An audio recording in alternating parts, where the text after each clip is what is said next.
Olá, meu nome é Flávio Milhomem e você está na Escola de Direito Criminal. Seja muito bem-vindo, seja muito bem-vinda. Nós daremos continuidade ao projeto Código Penal comentado artigo por artigo. Agora falando a respeito da aplicação da lei penal no espaço. É a análise do artigo 5º do Código Penal. Então, vamos ao que interessa sem perder tempo, analisando a legislação, a jurisprudência e também mostrando para você como este importante tema fora cobrado em provas de concurso público. Então, joga aí na tela, vai lá, beleza? Muito bem. É o Código Penal comentado no seu artigo 5º. Antes, no entanto, um recadinho. Se você ainda não segue o Milhomem nas redes sociais, está marcando bobeira. No Instagram, @prof.flaviomilhomem. No Facebook, Professor Flávio Milhomem. E esse QR Code, hein, professor? Esse QR Code é para você ter acesso a uma série de canais de distribuição de conteúdo inteiramente gratuito da Escola de Direito Criminal e do Professor Flávio Milhomem. Tem o canal do YouTube, que você já nos assiste e se ainda não subscreveu, vai lá, se inscreva no canal, clica no sininho para sempre se manter atualizado, ser avisado de novos conteúdos. Mas também tem o Telegram, tem blog, tem o site, tem os cursos da Escola de Direito Criminal. Acesse então o QR Code. Tá dado o recado? Vamos ao que interessa. Joga aí na tela. Muito bem. Vamos falar então a respeito do artigo 5º do Código Penal. O artigo 5º traz a seguinte redação: aplica-se a lei brasileira sem prejuízo de convenções, tratados e regras de direito internacional ao crime cometido no território nacional. Da mesma forma que nós abordamos em aula anterior a validade da lei no tempo para esclarecer a vigência e efetividade de um determinado dispositivo legal no tempo a partir da sua vigência até a sua revogação, deve-se contextualizar a aplicação da lei penal também no espaço, onde é que eu aplico a lei penal brasileira.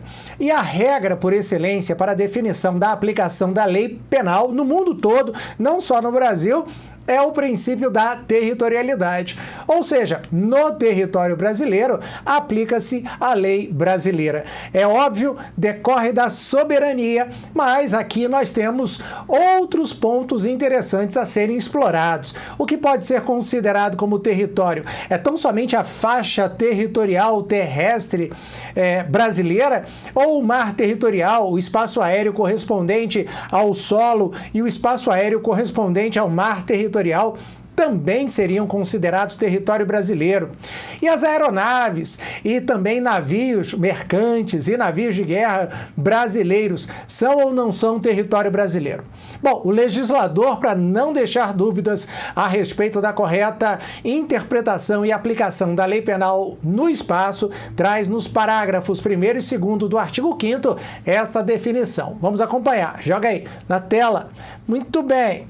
Diz o parágrafo 1º: para os efeitos penais, consideram-se como extensão do território nacional as embarcações e aeronaves brasileiras de natureza pública ou a serviço do governo brasileiro, onde quer que se encontrem, bem como as aeronaves e as embarcações brasileiras mercantes ou de propriedade privada, que se achem, respectivamente, no espaço aéreo correspondente ou em alto mar. Então, vamos lá, por partes, conversando a respeito de cada um dos itens, das hipóteses constantes do parágrafo 1º do artigo 5º do Código Penal. Começando por aeronaves e embarcações brasileiras de natureza pública. Quais são elas? São aquelas integrantes das Forças Armadas. As aeronaves, obviamente, dizem respeito às aeronaves que compõem a esquadrilha da Força Aérea Brasileira, tá bom?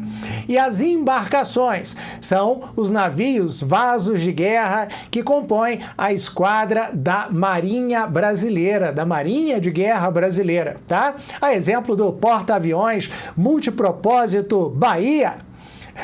foi uma das embarcações, salvo engano, a maior embarcação e das mais recentes que compõe a esquadra da Marinha de Guerra Brasileira.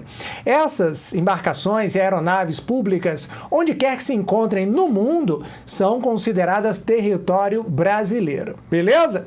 Tem mais. O que mais? Joga aí na tela. Além das embarcações e aeronaves brasileiras de natureza pública, também se fala a respeito das aeronaves e embarcações que estão a serviço do governo brasileiro. Olha, pode ser que num determinado período de tempo, o Estado brasileiro não possua aviões para transporte de passageiros no porte exigido para viagens transcontinentais, por exemplo. Isso já aconteceu, tá? Nesse caso, haverá então o leasing, o aluguel de um avião de frota comercial, empenhando, vinculando a prestação de serviços do Estado brasileiro. Isso aconteceu, por exemplo, no governo do ex-presidente Fernando Henrique Cardoso, que viajava num avião da TAM. Mas esse avião era um avião dedicado exclusivamente a servir o presidente da República Brasileira e, portanto, era considerado extensão do território nacional, como se avião da Força Aérea Brasileira fosse. Depois, houve, então, a aquisição por parte do governo brasileiro de uma aeronave com esta capacidade de viagens intercontinentais, vinculados, obviamente, com as cores brasileiras e vinculada diretamente à Força Aérea Brasileira. Tá bom? Então, você já sabe que referência é essa em relação a aeronaves e embarcações a serviço do governo brasileiro. Em qualquer situação que for necessária a vinculação de uma aeronave ou embarcação privada à prestação do serviço essencial para o Estado brasileiro, nós estaremos diante de uma extensão do território nacional. Tá bom? Tem mais? Tem! Joga aí na tela. Ó. Bem como as aeronaves e as embarcações brasileiras, mercantes ou de propriedade privada, que se achem, respectivamente, no espaço aéreo correspondente ou em alto mar. Essa expressão, no espaço aéreo correspondente ou em alto mar, eventualmente causa alguma perplexidade, alguma surpresa nas pessoas, nos estudantes. Lembrando que a nossa ideia aqui é trazer para você o conteúdo da forma mais didática e explicada possível, para que a nossa mensagem sirva tanto para quem está fazendo o seu curso de Direito, para quem está estudando para um concurso, por exemplo, para promotor, delegado, defensor, juiz de direito, serve para todo mundo. Bom, espaço aéreo correspondente ou em alto mar. Na realidade, nós estamos aqui diante da expressão alto mar, que corresponde à faixa de oceano que não é alcançada pela soberania de qualquer país, tá bom? Nesse contexto, nós temos uma embarcação que ela navega em alto mar ou uma embarcação que sobrevoa o espaço aéreo correspondente a uma faixa do oceano não alcançada por soberania de qualquer estado. Nesse contexto, meu amigo, minha amiga, o que vai interessar é a bandeira do nosso país.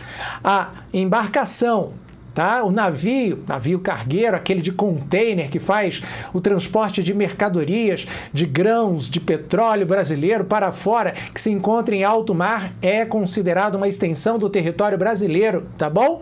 Esse navio, mesmo de propriedade privada, navio mercante, é considerado uma extensão do território nacional quando navegando em alto mar.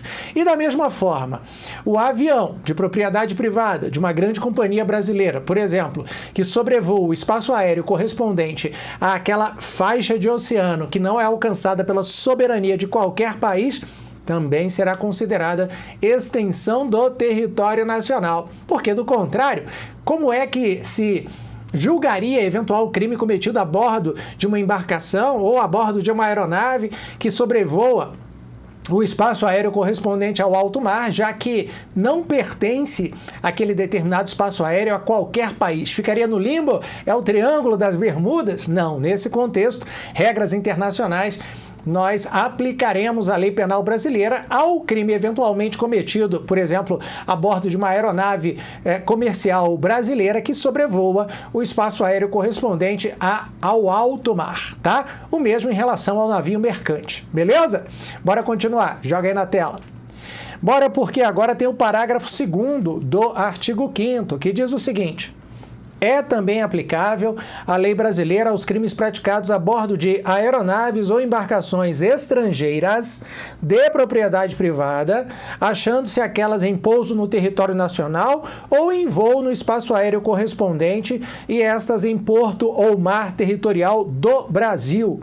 Olha, o parágrafo 2º, ele trata a respeito das aeronaves e embarcações estrangeiras de propriedade privada. Por quê? Porque embarcações estrangeiras ou aeronaves públicas vinculadas a outro Estado soberano com o qual o Brasil mantém relações diplomáticas são, a exemplo do que acontece conosco, uma extensão do território nacional. Por exemplo, Brasília.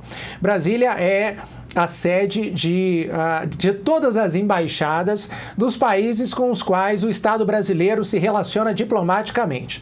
E aqui, especificamente, para servir a embaixada norte-americana, toda semana chega um cargueiro imenso, gigante, trazendo os itens de manutenção para o abastecimento da embaixada norte-americana e de todo o corpo diplomático.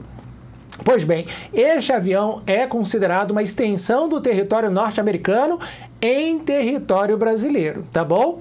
Aqui nesse contexto, não há que se falar em aplicação da lei penal brasileira a fato acontecido, fato considerado criminoso, de acordo com a legislação brasileira, dentro da aeronave pertencente à Força Aérea Norte-Americana, USAF. Não. Crimes que acontecerem no interior desta aeronave serão da competência da Justiça norte-americana, porque esta aeronave é considerada uma extensão do território norte-americano, mesmo que sobrevoando o território brasileiro, mesmo que em pouso na base aérea de Brasília, beleza? No entanto, em relação às aeronaves privadas, por exemplo, aeronaves que fazem a linha semanal ou diária Brasília, Miami, Rio de Janeiro, Londres, São Paulo, Nova York, quando se encontrarem em pouso em território nacional ou sobrevoando o espaço aéreo correspondente ao território nacional ou ao mar territorial brasileiro, a ela se aplicará a legislação penal brasileira. É o que dispõe o artigo 5º, parágrafo 2º do Código Penal. Joga aí, ó, só para eu te chamar a atenção. É também aplicável a lei brasileira aos crimes praticados a bordo de aeronaves ou embarcações estrangeiras de propriedade privada. Quando, obviamente, a aeronave estiver em pouso no território nacional ou em voo no espaço aéreo correspondente ao território nacional. E estas, quais são estas? As embarcações, tá? E estas em porto ou no mar territorial do Brasil. Beleza? Aeronave privada, embarcação, navio, portanto, privado, em porto ou aeroporto, no mar territorial ou no espaço aéreo correspondente ao mar territorial, a elas, sendo essas aeronaves ou embarcações privadas, a elas se aplicará a lei penal brasileira, tá? Não esquece não. Bora continuar. Joga aí na tela, vai! Muito bem. Agora, vamos falar especificamente sobre a territorialidade, muito embora a gente já tenha explicado boa parte dos conceitos que eu vou tratar com vocês agora, tá? Em relação à territorialidade, o contexto espacial da aplicação da norma, ele guarda um paralelo com a aplicação da lei penal no tempo, tá? Vamos dizer, aquele eixo, né? Eixo XY no tempo, aplicação da lei no tempo e no espaço, beleza? Aplica-se a lei enquanto ela for vigente, não tiver sido revogada por outra, ou ainda que tenha sido revogada, se na data do julgamento se mostrar mais benéfica, será ela aplicável. E aplica-se a lei no território brasileiro, considerando o território não só o solo, mas o espaço aéreo correspondente ao solo, o mar territorial, o espaço aéreo correspondente ao mar territorial, as embarcações públicas e as embarcações brasileiras privadas em alto mar ou espaço aéreo correspondente a alto mar e as embarcações ou aeronaves estrangeiras em território mar territorial ou espaço aéreo correspondente ao território brasileiro. Isso é um conceito estendido de território para fins de aplicação da lei penal brasileira no espaço. Beleza? Bora continuar. Joga aí na tela. Assim, nós podemos falar validamente que a territorialidade é a principal forma de delimitação do âmbito de vigência da lei penal, obviamente da lei penal no espaço. E aí, só para a gente recapitular, por território, no sentido jurídico, deve-se entender todo o espaço em que o Brasil exerce a sua soberania. Os limites compreendidos pelas fronteiras nacionais, tá? Fronteiras secas, obviamente.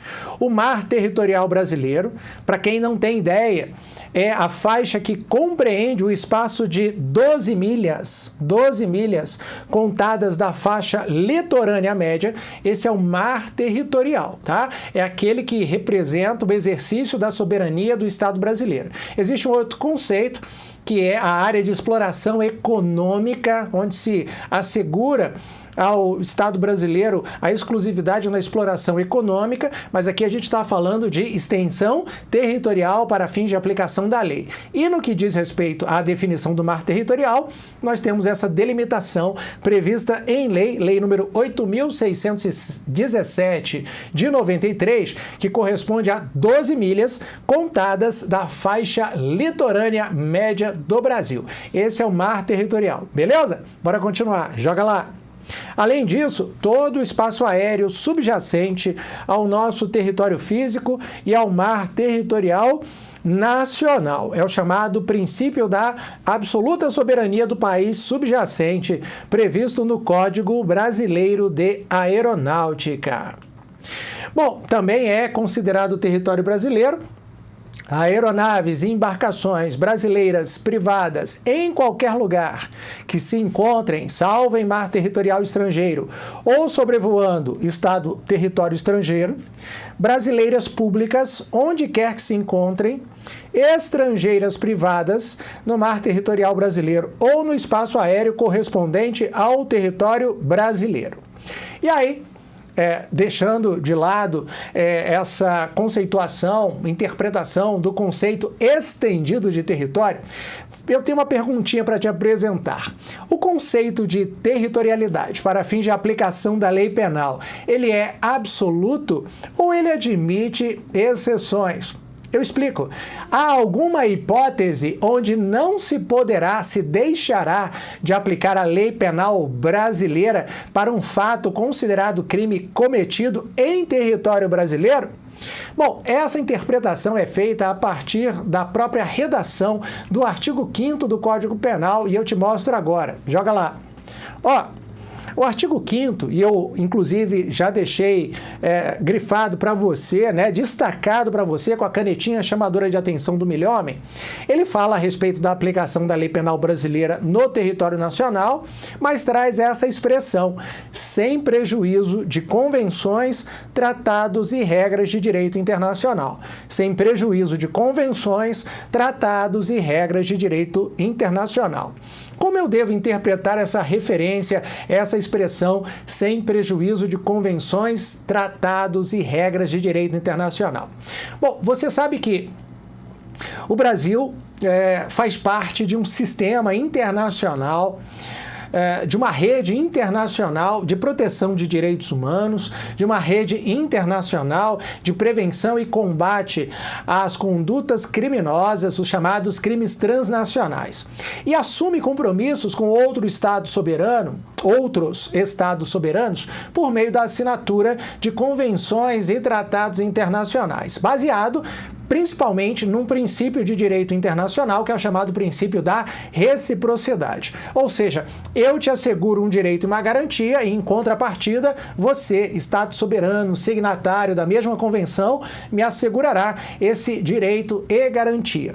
Nesse contexto, o Brasil, ele voluntariamente excepciona o seu poder-dever de aplicar a lei penal, a sua lei penal, a lei penal brasileira, em crime cometido no território brasileiro, em hipóteses expressamente previstas em tratados e convenções internacionais das quais é signatário.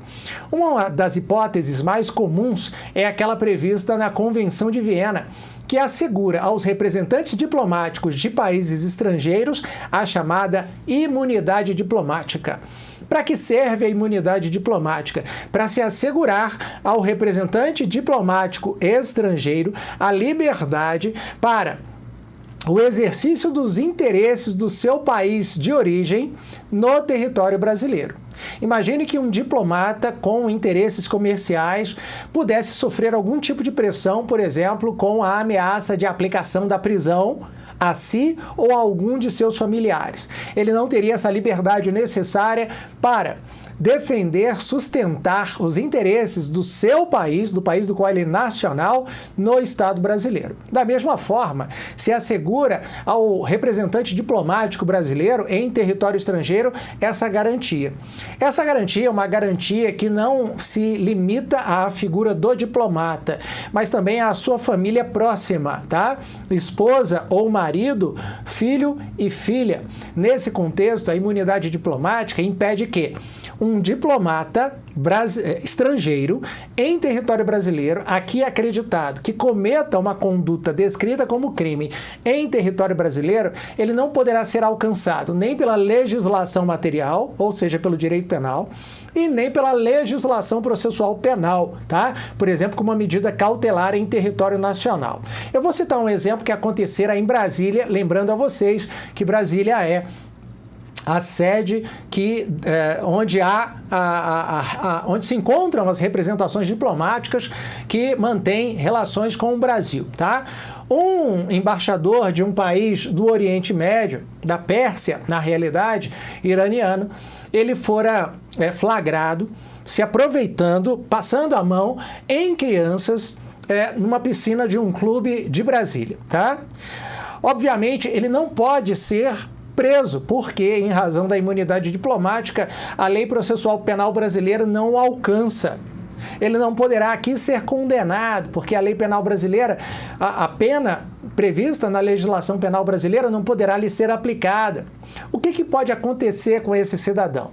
Ele poderá ser expulso do Brasil e será responsabilizado de acordo com as leis do seu país, de acordo, no caso, com a legislação iraniana. É a legislação iraniana que julgará esse diplomata por crime praticado, cometido fora do território iraniano, mais especificamente em território brasileiro, tá bom? Nesse contexto, nós temos o alcance da imunidade diplomática da Convenção de Viena.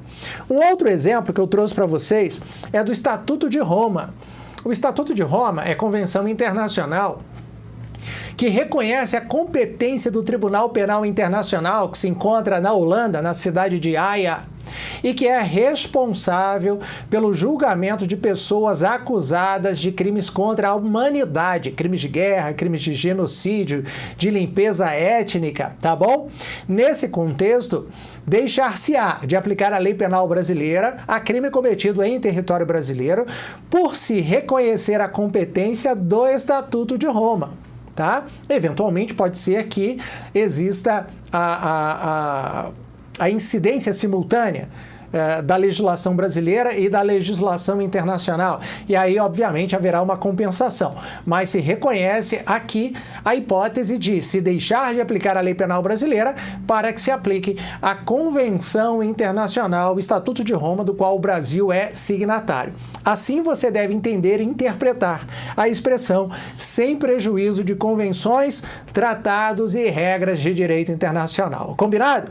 Beleza? Vamos lá, joga na tela. Muito bem. E como é que esse importante tema, professor, ele foi cobrado em prova? Bom, peraí, deixa eu molhar o bico para eu mostrar para você como foi que o artigo 5º, o princípio da territorialidade, caiu em provas de concurso público. Vamos então? Vamos lá, joga aí na tela. Muito bem. A gente começa com uma questão que fora cobrada no último concurso para delegado de polícia em 2022, delegado de polícia da Polícia Civil do Rio de Janeiro. A questão traz a seguinte redação: em viagem ao Rio de Janeiro, Paolo, italiano, filho do embaixador da Itália no Brasil, registrado como dependente deste com quem vive, foi a Lapa, onde se embriagou. com a capacidade psicomotora comprometida, assumiu a direção de um veículo e, em seguida, devido à embriaguez, atropelou e matou uma pessoa. Bom, o que nós temos aqui?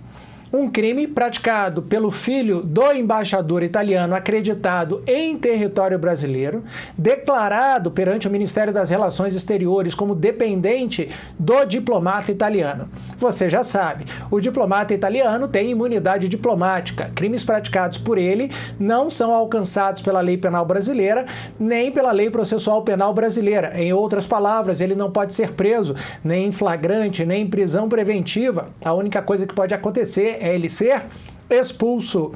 E você também já sabe que essa imunidade ela se estende aos descendentes diretos. No caso aqui, o examinador deixa bastante claro que o autor da conduta prevista como crime previsto no artigo 302 do Código de Trânsito Brasileiro, crime de homicídio culposo, vamos tratar de homicídio culposo, tá?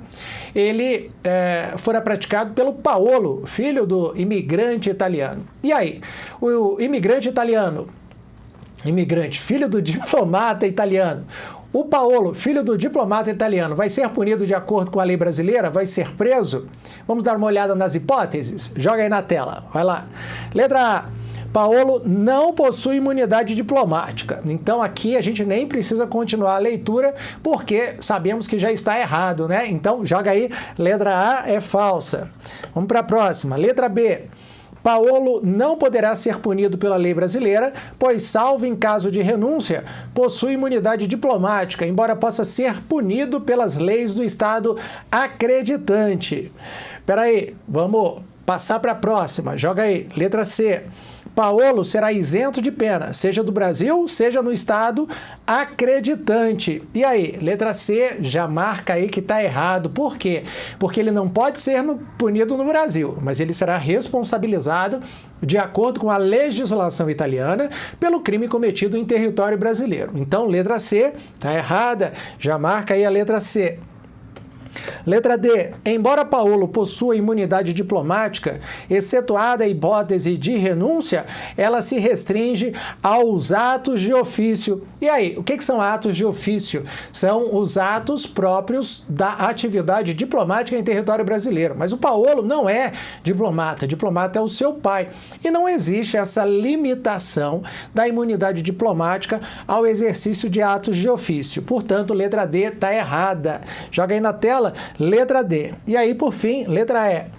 Como Paolo não fazia parte de missão diplomática, ele não possui nenhum tipo de imunidade penal, razão pela qual poderá ser punido pela lei brasileira. E aí, nesse contexto, obviamente, letra E está errada também, porque, muito embora não faça ele diretamente parte de uma missão diplomática, ele é filho do embaixador italiano. Letra E está errada. Joga aí na tela.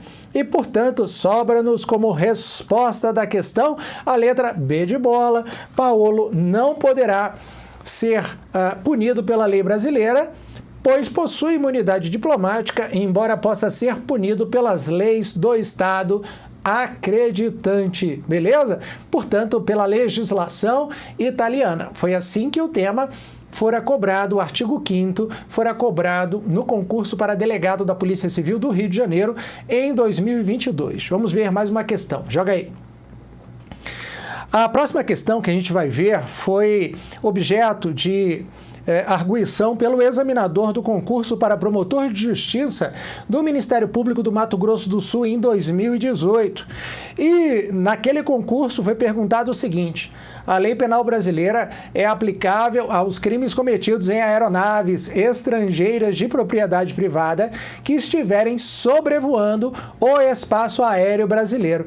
E aí, tá certo ou tá exato? Tá certo, né, meu amigo? Tá certo, minha amiga. Por quê? É a hipótese constante do artigo 5º, parágrafo 2º do Código Penal. Vamos dar uma olhada, só para você relembrar. Olha lá, artigo 5º, Cadê a nossa? Tá aqui, ó. Artigo 5º, parágrafo 2º. É também aplicável a lei brasileira aos crimes praticados a bordo de aeronaves ou embarcações estrangeiras de propriedade privada, achando-se aquelas em pouso no território nacional ou em voo no espaço aéreo correspondente, e estas em porto ou mar territorial do Brasil. Então, tá certinho. É basicamente a transcrição, a hipótese prevista no artigo 5º, parágrafo 2º do Código Penal. E como é que a gente faz? A gente marca, né? Então, deita a caneta, vai lá. Bolinha verde para a questão cobrada no concurso de promotor de justiça do Ministério Público do Mato Grosso do Sul em 2018. Próximo, tem mais uma questãozinha aqui. Essa foi cobrada no concurso para juiz de direito do Tribunal de Justiça do Rio Grande do Sul, em 2016. E a questão é a seguinte: a lei penal brasileira é aplicável aos crimes cometidos a bordo de embarcações e aeronaves estrangeiras de propriedade privada que estejam localizadas no mar territorial ou sobrevoando o espaço aéreo brasileiro, sendo também consideradas como extensão do território nacional as embarcações e aeronaves brasileiras mercantes ou de propriedade privada localizadas em mar territorial ou no espaço aéreo de outro país, desde que estejam a serviço do governo brasileiro. Olha só, essa última frase é relevantíssima, importantíssima para a compreensão da questão. O examinador fala: aeronaves e embarcações privadas, mercantes ou de propriedade privada, brasileiras, localizadas em mar territorial ou espaço aéreo de outro país, desde que estejam a serviço do governo brasileiro. E a gente sabe que a aeronave privada ou embarcação privada a serviço do governo brasileiro, ela adquire a qualidade de aeronave ou embarcação pública. É, portanto, uma extensão do território nacional em qualquer lugar do mundo que se encontre, seja em mar territorial estrangeiro, seja no espaço aéreo correspondente ao mar territorial estrangeiro. E com isso, a gente marca a nossa questãozinha. Faz como? Deita a caneta, né? Bolinha verde, joga aí na tela. Bolinha verde para a questão cobrada no concurso para juiz de direito do Tribunal de Justiça do Rio Grande do Sul em 2016. Meu querido, minha querida, espero que você tenha gostado dessa nossa análise e abordagem do artigo 5º do Código Penal. Lembrando que é imperioso, mandatório, que você se inscreva no canal do professor Flávio Milhomem aqui no YouTube, possibilitando que a gente possa trazer para você conteúdo de qualidade de forma inteiramente gratuita a respeito da matéria criminal. É uma grande satisfação, espero que seja também uma satisfação para você conhecer um pouco mais a respeito da legislação criminal, da matéria criminal, e também identificando como é que esse conteúdo pode ser cobrado na prova que você virá fazer em breve. Se você tem alguma dúvida a respeito dos cursos oferecidos pela Escola de Direito Criminal, manda pra gente um zap na nossa linha direta, tá aqui ó, na sua telinha. É o 6198-288-6023. Você também nos encontra nas redes sociais. Então tá fácil de mandar mensagem e venha se tornar você também um aluno da Escola de Direito Criminal, aprendendo não só o direito penal, mas o processo penal, direito penal militar, o processo penal militar, a criminologia, para assegurar a sua aprovação no concurso público ou o seu desenvolvimento, o seu aperfeiçoamento, a sua atualização como operador do direito em matéria criminal. É isso, tá dado o recado. Muito obrigado a você, meu amigo, minha amiga, e não se esqueça, se deu certo para mim, vai dar certo para você. Nós nos encontraremos em breve com o comentário ao artigo 6º do Código Penal. Um abraço do Milhomem e valeu!